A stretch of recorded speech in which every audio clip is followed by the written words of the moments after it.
বলতে দুঃখ লাগছে। আমি আপনার রানীনগর ঈদগাহতে নামাজ পড়াই।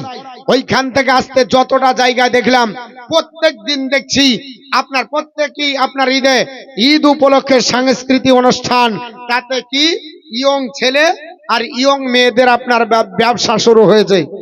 ঈদের পরের দিন হাওড়াতে গেলাম, সেখানেও যত রাস্তা দেখছি শুধু আপনার বলে হচ্ছে ডিজে বক্স। মুসলমান কোথায় গেলেন? সাংস্কৃতিক অনুষ্ঠান না করে আপনি কেন কেরাত প্রতিযোগিতা করলেন না? ইসলামিক অনুষ্ঠান দিয়ে কি আনন্দ প্রকাশ করা যায় না? ইসলামিক অনুষ্ঠান করে কি আনন্দ পাওয়া যায় না? আল্লাহর নবী কি এটা বলেছে? আল্লাহর নবী বললেন ঈদগাহ যাবার পরে পাপ মোচন করে যাও। আর ঈদগাহ যাবার পরে এ মুসলমান পাপ নিয়ে আসছে। ঈদগাহ তো সাংস্কৃতিক অনুষ্ঠান করছে। অনেক ঈদগাহতে দেখলাম আল্লাহর নবী সাল্লাল্লাহু আলাইহি সাল্লামের একটা হাদিস আপনাদেরকে বলি, হাদিসটি বাইহাকিতে এসেছে এবং আপনার বলে আছে মিসকাত শরীফের 100 আপনার বলে আছে 82 পৃষ্ঠা। হযরত আনাস রাদিয়াল্লাহু তাআলা বর্ণনা করছেন, এই যে আমরা এত কষ্ট করে রমজান মাসে রোজা করলাম, রমজান মাসে রোজা করেছি, কষ্ট পেয়েছি না পাইনি? যদিও কষ্ট পাই, আল্লাহ কিন্তু সহজ বানিয়েছে।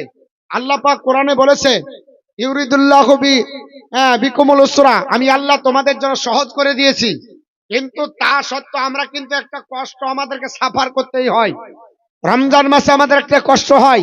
এক মাস রোজা রাখলেন, তারাবি পড়লেন, তারপরে আপনার বলে হচ্ছে লাইলাতুল কদর রাত্রি জাগলেন, দেওয়ার পরে শেষ দিন ঈদের দিন বাজেট পাস হয়। ঈদের দিন আপনি সব পুরস্কার পাবেন, আর ওই দিনে পুরস্কার না নিয়ে আপনি এমন জায়গাতে চুবড়ে আসলেন। একটা মানুষকে যদি পবিত্র করতে হয় ক বালতি পানি লাগবে? যদি খুব কমও হয়, অপবিত্র আছে, 2 বালতি কমসে কম নাকি পবিত্র করতে।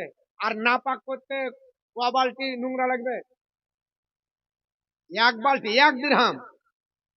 একটা বড় টাকা 1 দিরহাম, ওই পরিমাণে আর আপনার গায়ে মাখিয়ে দেন কিছু নোংরা, গোবর হোক, পায়খানা হোক, প্রস্রাব হোক, নোংরা হয়ে গেল। তাহলে বোঝা গেল আপনি 1 মাস ইবাদত করলেন, বন্দেগী করলেন, সব করলেন, 2 ঘন্টার মজা নিতে গিয়ে সব শেষ। 2 ঘন্টার মজা নিতে গিয়ে সব শেষ করলেন। আল্লাহ রাসূল বলছে, এ সাহাবারা, ইজা কানা লাইলাতুল কদর, যখন লাইলাতুল কদর আছে, তো নাজারা জিবরাইল আলাইহিস সালাম ফি কুবাতি মিনাল মালাইকা, ফেরেশতাদের একটা বিশাল দল আছে। ফেরেশতাদের লিডার জিবরিল আমিন। কত বড় ঘটনা আমি বলবো না, শুধু বাজেটটার কথা বলছি। বিশাল ফেরেশতারা আসে, ইউসাল্লুনা আলা কুল্লি আবদিন, সমস্ত আপনার ওই আল্লাহর বান্দা বান্দির জন্য, কয়মিন আও কয়দিন ইয়াজকুরুল্লাহ আযজা ওয়া জাল্লা, যারা আল্লাহ পাকের বসে বা দাঁড়িয়ে আপনার ইবাদত বন্দেগী করে, তাদের জন্য সমস্ত ফেরেশতারা আল্লাহর কাছে দুআ মাগফিরাত করে। জোরে বলুন সুবহানাল্লাহ। 1 মাস ধরে রোজা করলো, তারাবি পড়লো, তারপরে তারা কি করলো? ঈদগাহর ময়দানে যাচ্ছে। এর জন্য তাদের জন্য আল্লাহর ফেরেশতারা দোয়া করবে। এবার আপনার শুনেন, লাইলাতুল কদর হয়ে গেল, সব পালন করলেন, ঈদ উপলক্ষে করবেন। ঈদের খুশি কারা মানাচ্ছে? যারা কেরালায় আছে। ঈদ কবে হবে রে? একদিন পরে হলে তো হবে না, বলছে না আগে হবে না পরে হবে, এই নিয়ে চিন্তা ভাবনা। কারণ এবার বলে রোজা পুজলো না, বলছে না। আল্লাহর নবীকে জিজ্ঞাসা করে চলো, আল্লাহর নবীর সাহাবী হযরত মুআয ইবনে জাবাল চাঁদ সম্পর্কে আল্লাহ পাক বলেছে, ইয়াসআলুনাকা আনিল আহিল্লা কুল হিয়া মাওয়াকিতু লিন-নাসি ওয়াল হজ, হাবিব আপনাকে তারা যদি জিজ্ঞেস করে নতুন চাঁদ সম্পর্কে, আপনি বলেন চাঁদ হলো আপনার মানুষের জন্য এবং হজের জন্য কতকগুলি সময়ের প্রতীক। চাঁদ কিসের প্রতীক? সময়ের প্রতীক। এটা হযরত মুআয ইবনে জাবাল এবং হযরত গানাম রাদিয়াল্লাহু তাআলা দুইজন বলেছিলেন, ইয়া রাসূলুল্লাহ, চাঁদ যখন ওঠে শুরু আস্তে আস্তে মোটা হয়, তারপর আস্তে আস্তে আবার শুরু হয়ে যায়, চাঁদের এই পরিণতি কেন? এই কথাটা আল্লাহ রাসূলকে জিজ্ঞাসা করায় আল্লাহ কোরআন নাজিল করে দিলেন। তো চাঁদ দেখে ধরো আর চাঁদ দেখে ছাড়ো, এটা হলো হাদিস। অনেক আপনার কথা আছে, ওদিকে যাব না। তো এবার আপনার তারা বলছে যে কবে চাঁদ হবে?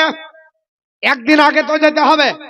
ওয়ারাই আসার পরে ফাঁসকা তারে, তারপরে বলছে আমরা তো বলেছি ওখান থেকে অনুষ্ঠান হবে, টাকার গরম আছে, সাংস্কৃতিক অনুষ্ঠান চলছে। আল্লাহর নবী বললেন, তারপরে আল্লাহর কোন বান্দা আপনার বলা হয়েছে ইজা ফাইজা কানা ঈদিহিম, তাদের যখন ঈদের দিন হয়, কিসের দিন হয়? ঈদের দিন হয়, ইয়ানি ইয়াউমুল ফিতর, ঈদুল ফিতরের দিন হয়। তো বাহা বাহিম মালাইকাতাহু, আল্লাহর ফারিস্তাকে নিয়ে আল্লাহ বাজেট পাস করে, ফারিস্তাদেরকে সম্বোধন করে। ফাকাল, আল্লাহ পাক বলে, ইয়া মালাইকাতি, ইয়া আমার ফারিস্তারা, মা জাযাউ আযিরিন আফা আমালাহু, আমার এই সকল আপনার পরিশ্রম করা বান্দাদের পারিশ্রমিক কি দিব যারা পূর্ণভাবে ইবাদত করেছে।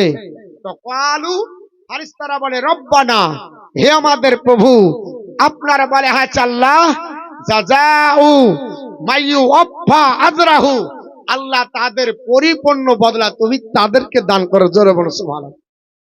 ফারিস্তারা কি বলবে? পরিপূর্ণ বদলা দাও। এখনো বক্তৃতা শুরু হয়নি, টাইট বিমটাকে দিই, ভিত্তিয়া বাঁধছি, তারপর বলবো, কয়েকটি কথা বলি। কারণ আপনার বলা হয়েছে এখন এই যে অনুষ্ঠান, এই মৌলবীকে নিয়েও সাংস্কৃতিক অনুষ্ঠান করছে।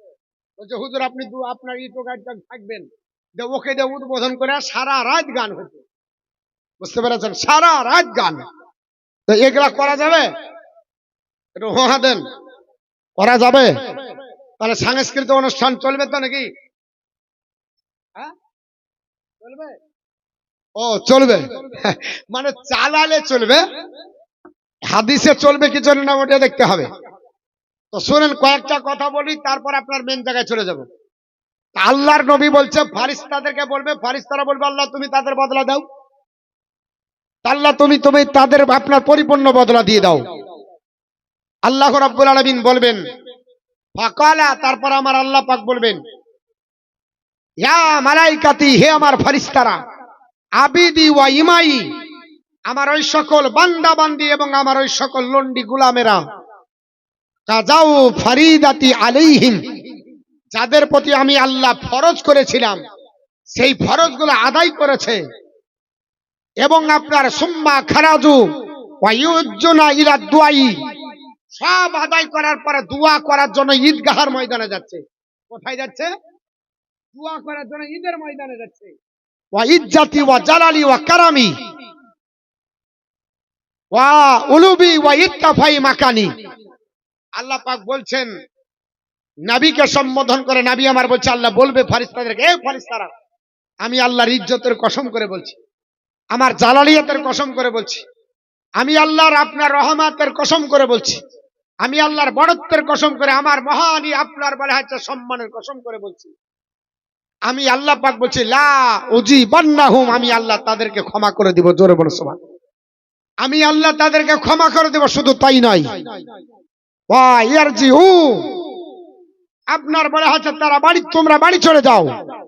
যারা বাড়ি চলে যাবে আল্লাহ পাক বলছে তাদের জন্য ফাকাদ গাফারতু লাকুম, আমি আল্লাহ তোমাদেরকে ক্ষমা করে দেব। শুধু ক্ষমাই নাই আমার বান্দা বান্দিরা, আমি আল্লাহ এটাও করব, কি করবে? ওয়া বাদদালতু সাইয়্যিতিকুম হাসানাতি, তাদের সমস্ত গুনাহগুলোকে আমি কনভার্ট করে আমি আল্লাহ নেকিতে পরিণত করে দেব। জোরে বলো সুবহানাল্লাহ।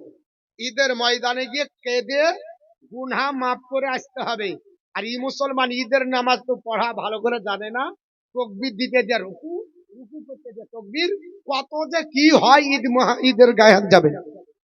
ঈদগাহতে যা দেখবেন, বেতের নামাজ পড়তে গিয়ে তারাবিতে দেখলাম আল্লাহু আকবার বলতে যে রুকুতে, কতদিন যে হচ্ছে তা ঠিক নাই, নামাজ ঠিক করেই জানে না, অথচ ঈদের ময়দান থেকে আসতে পারে না, গুনাহ মাফ করে আসবে না করে ঈদের দিনই সাংস্কৃতিক অনুষ্ঠান। আমার মুসলমান ভাই, আমার আব্বাজানরা, সাংস্কৃতিক অনুষ্ঠান এটা ইসলামিক কোন কালচার নয়। আপনি যদি করতে হয় দুয়ার মাহফিল করুন, জালসা করুন, ইসলামিক কুইজ করুন, ইসলামিক প্রতিযোগিতা করুন। একটা মুসলমান কোরআন জানে কিনা তার উপরে আগ্রহ বাড়ানোর জন্য আপনি কেরাত প্রতিযোগিতা করুন।